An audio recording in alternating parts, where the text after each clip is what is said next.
Selamat siang Bapak Ibu. Terima kasih sudah menyempatkan waktunya untuk mengikuti kegiatan di siang hari ini. Itu tentang diseminasi budaya positif. Di sini menyebarluaskan budaya positif itu apa dan berdampaknya untuk peserta didik itu seperti apa. Nah, yang akan kita bahas ada beberapa konsep utama budaya positif, yaitu perubahan paradigma belajar, disiplin positif sendiri, kemudian kebutuhan dasar manusia, motivasi perilaku manusia, posisi kontrol restitusi, keyakinan kelas, dan segitiga restitusi. Ini nanti saling berkaitan. Baik, yang pertama adalah pembelajaran paradigma baru. Nah, pembelajaran dengan paradigma baru dirancang berdasarkan prinsip pembelajaran terdiferensiasi, sehingga setiap siswa belajar sesuai dengan kebutuhan dari tahap perkembangan untuk mewujudkan profil pelajar Pancasila sesuai dengan kurikulum yang sekarang, yaitu kurikulum Merdeka, merupakan pembelajaran paradigma baru bagi kita semua. Kemudian disiplin positif.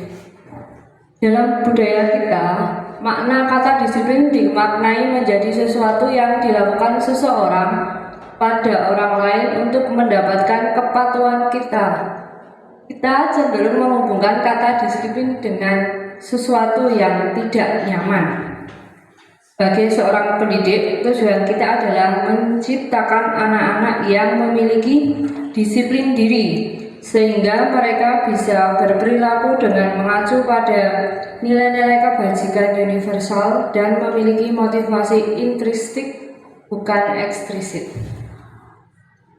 Kemudian disiplin positif di sekolah ialah nilai, keyakinan, dan kebiasaan di sekolah yang berpihak pada murid, yang tujuannya agar murid dapat berkembang menjadi kritis, penuh hormat, dan bertanggung jawab.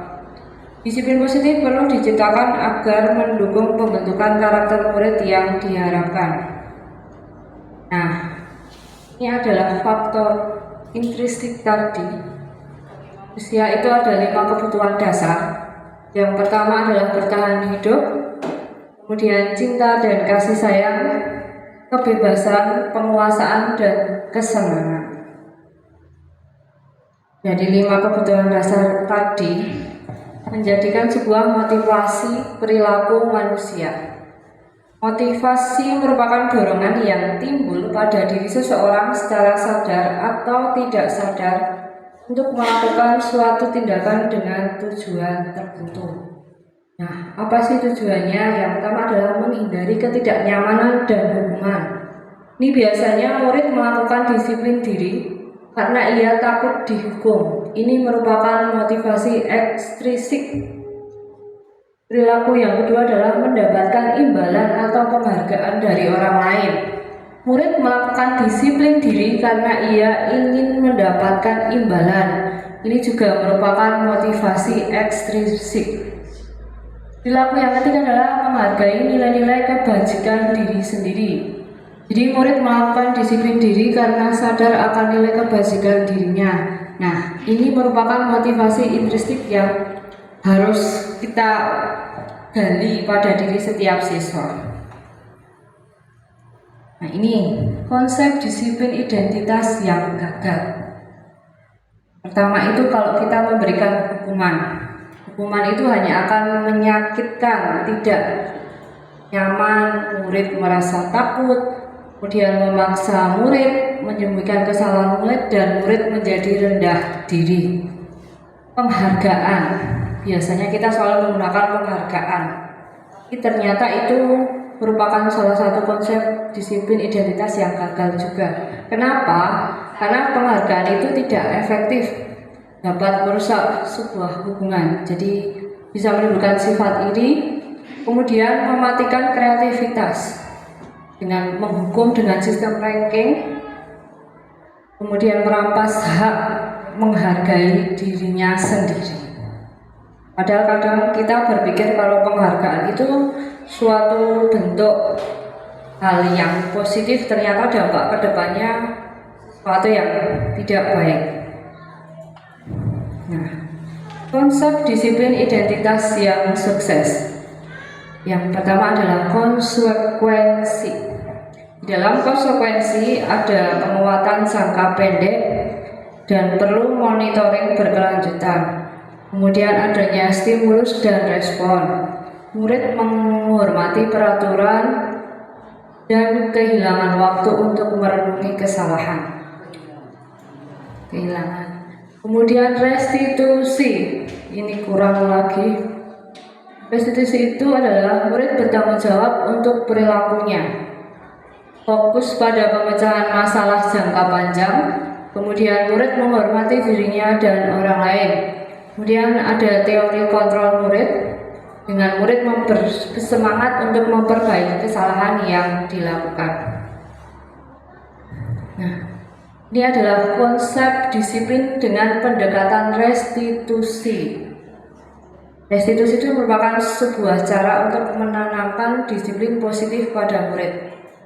Kasih pengertiannya, restitusi adalah proses menciptakan kondisi bagi murid untuk memperbaiki kesalahan mereka, sehingga mereka bisa kembali kepada kelompok mereka dengan karakter yang lebih kuat. Ini menurut Gosen 2004. Ciri-ciri restitusi yang pertama adalah bukan menebus kesalahan, namun belajar dari kesalahan. Kemudian memperbaiki hubungan, tawaran bukan paksaan, yang menuntun untuk melihat ke dalam diri, mencari kebutuhan dasar yang mendasari tindakan, fokus pada karakter bukan tindakan, kemudian menguatkan dan fokus pada solusi. Nah, ini penerapan ya, contoh penerapannya. Ada sebuah kasus, siswa sering tidak mengerjakan PR. Ada 3 hal yang bisa kita lakukan, yaitu memberi hukuman, konsekuensi, dan restitusi. Ketika ada siswa sering tidak mengerjakan PR, kita memberikan hukuman. Biasanya guru menghukum siswa tersebut hormat bendera 10 menit, atau guru marah dan menjadi murid takut. Kemudian yang kedua, jika kita melakukan sebuah konsekuensi, itu guru memberikan konsekuensi untuk mengerjakan PR-nya saat istirahat atau dikerjakan sebanyak 3 kali lipat. Guru bisa tegas dan siswa bisa menghormati peraturan. Nah, sedangkan kalau kita menerapkan restitusi, guru bisa menanyakan keyakinan kelas atau dirinya dan membantu siswa menyelesaikan masalahnya. Jadi guru bisa terbuka dan siswa dapat menghormati dirinya serta orang lain. Nah, ini kalau kita yang paling tepat menerapkan restitusi. Nah, tadi dalam kita melakukan pendekatan disiplin positif menggunakan restitusi, ada 5 posisi kontrol guru yang ada dalam diri kita, yaitu sebagai pemantau, manajer, teman, penghukum, atau pembuat rasa bersalah. Nah, ini contoh penerapan 5 posisi kontrol guru. Sebenarnya ada sebuah kasus, siswa tidak memakai atribut lengkap pada saat upacara bendera. Jika sebagai guru kita posisinya sebagai penghukum, kita akan memberikan kata-kata mematuhi aturan sekolah, lalu berdiri di depan barisan. Itu jika posisi kita sebagai penghukum. Jika posisi kita membuat rasa bersalah, biasanya yang kita katakan adalah, berapa kali Bu Guru harus memberitahu kamu, Ibu kecewa sama kamu. Jadi anak akan merasa di dalam hatinya akan ada timbul rasa bersalah ketika kita mengatakan hal tersebut. Kemudian jika kita memposisikan sebagai teman dari kasus tersebut, maka yang bisa kita lakukan adalah, ayolah yang tertib, buat Ibu bangga, kali ini tidak apa-apa salah. Itu apabila kita memposisikan sebagai teman. Nah, jika kita memposisikan diri dalam kasus tersebut sebagai seorang pemantau, Maka yang bisa kita katakan adalah kamu sudah melanggar apa peraturan dan konsekuensinya. Kemudian jika kita memposisikan diri sebagai manajer, apakah kamu tahu kesalahanmu? Kira-kira bagaimana kamu akan memperbaiki kesalahan ini? Nah, kita sudah ada di posisi mana ketika menghadapi sebuah permasalahan siswa? Apakah sebagai penghukum, pembuat rasa bersalah, sebagai teman, pemantau, atau sebagai manajer? Yang selanjutnya adalah keyakinan kelas. Nah, kita sering mendengar ya, keyakinan kelas. Nah, ini cara kita membentuk keyakinan kelas. Jadi ini juga salah satu budaya positif yang bisa kita terapkan di sekolah, di kelas kita. Jadi keyakinan kelas itu sifatnya abstrak daripada peraturan yang lebih rinci dan konkret. Kemudian keyakinan kelas berupa pernyataan-pernyataan yang universal. Dan pernyataan keyakinan kelas senantiasa dibuat dalam bentuk positif. Keyakinan kelas hendaknya tidak terlalu banyak sehingga mudah diingat dan dipahami. Semua warga kelas sebaiknya ikut berkontribusi dalam membuat kegiatan kelas lewat curah pendapat. Kemudian bersedia meninjau kembali keyakinan kelas dari waktu ke waktu. Jadi ini cara kita membentuk budaya positif melalui keyakinan kelas. Nah, ini adalah contoh keyakinan kelas, biasanya ditempel menggunakan sticky note atau di print. Bisa ada berdoa sebelum dan sesudah pelajaran, kemudian hadir di sekolah tepat waktu, bersikap sopan terhadap guru dan teman, kemudian saling bekerja sama dan bertanggung jawab, hidup rukun dengan teman, saling peduli, menghargai teman, dan saling membantu. Jadi keyakinan kelas ini berdasarkan pendapat siswa. Ya, apa yang diinginkan dengan suasana kelasnya. Nah, kita masuk ke materi tentang segitiga restitusi. Apa itu segitiga restitusi? Ini adalah segitiga restitusi. Segitiga restitusi adalah proses menciptakan kondisi bagi peserta didik untuk memperbaiki kesalahan mereka, sehingga mereka bisa kembali pada kelompok mereka dengan karakter yang lebih kuat. Kita kembali ke pengertian tadi di awal. Jadi segitiga restitusi ini ada proses menstabilkan identitas, kemudian validasi tindakan yang salah, dan menanyakan keyakinan. Nah, ini adalah langkah segitiga restitusi ketika kita menemukan sebuah permasalahan yang dihadapi oleh seorang siswa. Yang pertama, kita bisa mulai dengan memvalidasi tindakan yang salah dengan tanyakan, kamu tentunya punya alasan mengapa melakukan itu. Kemudian, adakah cara yang lebih efektif untuk mendapatkan apa yang kamu butuhkan? Kemudian kita mencoba menstabilkan identitas. Nah, biasanya yang kita lakukan adalah setiap orang pasti pernah melakukan kesalahan.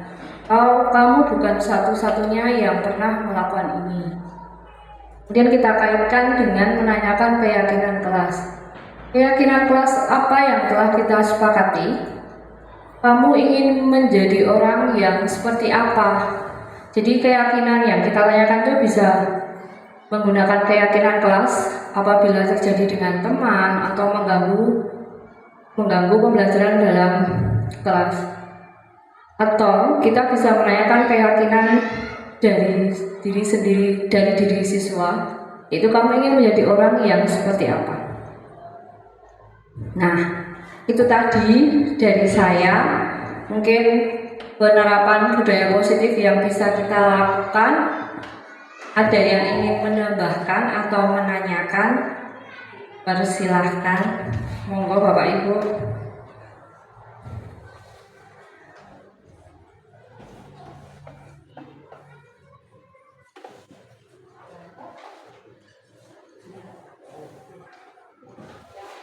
Ingin tanyakan? Bapak Ratno, oke.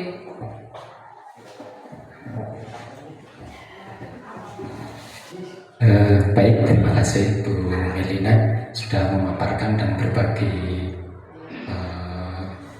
ilmu tentang keyakinan kelas ya, dan restitusi. Dari paparan tadi ada beberapa hal yang mungkin ingin saya tanyakan terkait dengan keyakinan kelas. Jadi selama ini kita kenalnya kan umumnya ya. Jadi umumnya yang saya praktekkan sendiri umumnya itu peraturan kelas gitu. Sejak saya dari SD dulu juga ya pokoknya peraturan kelas dan peraturan sekolah. Dari paparan tadi kok ada istilah keyakinan kelas yang sepertinya isinya agak berbeda ya. Jadi yang ingin saya tanyakan adalah mungkin apa bedanya atau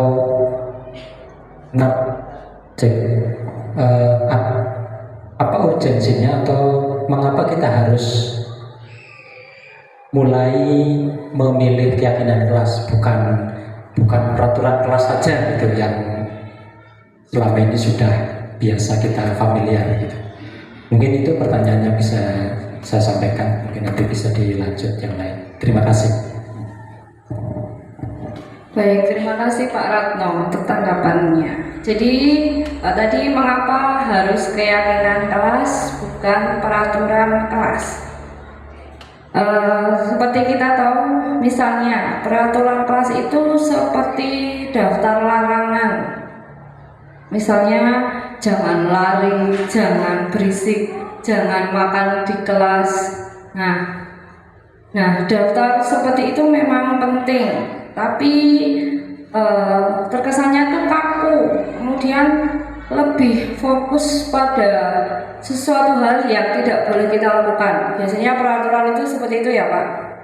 Nah, tapi kalau keyakinan kelas itu seperti visi bersama kita di kelas atau di rumah. Misalnya kita saling menghormati, kemudian kita bekerja sama, kemudian kita selalu berusaha untuk menjadi yang terbaik. Jadi kalau keyakinan kelas itu lebih berfokus pada nilai-nilai positif yang ingin dicapai bersama. Nah, mungkin ada yang ditanyakan lagi? Atau sudah jelas tentang mengapa keyakinan kelas itu, kenapa harus keyakinan kelas bukan peraturan kelas? Sudah cukup mungkin Pak Rono, atau ada yang ingin ditanyakan lagi? Bu Ainur,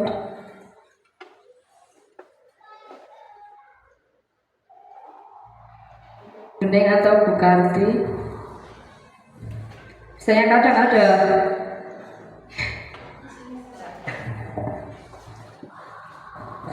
Assalamualaikum warahmatullahi wabarakatuh. Ya, Bu Tia tadi sempat memaparkan cara-cara kita menemukan kesalahan pada peserta didik gitu ya. Seperti kita sebagai penghukum, kita sebagai teman, kita sebagai apalagi itu Bu Tia, manajer ya. Ya, kalau menurut Bu Tia itu paling bagus untuk kita terapkan dalam mengatasi siswa ketika ingin memberikan hukuman itu ya, yang kita harus sebagai apa. Dan tentu saja misal kita sebagai teman atau apa ya Bu, memantau itu kayak ya, saya tuh menerapkannya masih kesusahan. Jujur saja, kalau saya itu masih sebagai penghukum. Hukumannya piket, nanti kalau tidak mengerjakan PR piket ya kalau saya. Seperti itu saja Bu Tia, terima kasih. Terima kasih Bu Ainur. Jadi tadi ketika ada sebuah persoalan, kita di posisi mana toh yang terbaik, penghukum, pembuat rasa bersalah, sebagai teman, pemantau, atau sebagai manajer. Kira-kira kalau dari contoh kasus ini, siswa tidak memakai atribut lengkap saat upacara, posisi yang paling tepat untuk siswa itu yang mana? sebagai manajer kalau dari kasus ini. Tadi di awal itu ada, nah ini ada. Jadi ketika ada sebuah persoalan, itu biasanya kita cenderung langsung menyalahkan anak, memberikan hukuman. Nah, ketika kita melakukan hukuman, itu kita sudah membuat konsep disiplin yang gagal. Jadi misalnya langsung menyalahkan, diberi hukuman, anak hanya akan takut saat itu juga dan bisa mengulangi lagi kesalahannya. Tapi ketika kita memposisikan diri sebagai pemantau atau manajer, misalnya pemantau, ketika ada sebuah pelanggaran, kemudian kita menanyakan apa yang sudah kamu langgar, kemudian apa peraturannya, konsekuensinya apa. Jadi kita mengajarkan kepada anak untuk tidak mengulangi kesalahannya, belajar dari kesalahan. Jadi tetap memberikan dampak yang positif. Kemudian kalau kita sebagai manajer, jadi kita sudah menerapkan segitiga restitusi tadi itu Bu Ain. Nah, ini jadi kita menstabilkan identitas, kemudian validasi tindakan yang salah, menanyakan keyakinan kelas. Jadi anak itu ketika melakukan sebuah pelanggaran itu tidak, kamu kenapa melakukan ini, itu kan tidak baik. Jadi kita tanyakan dulu.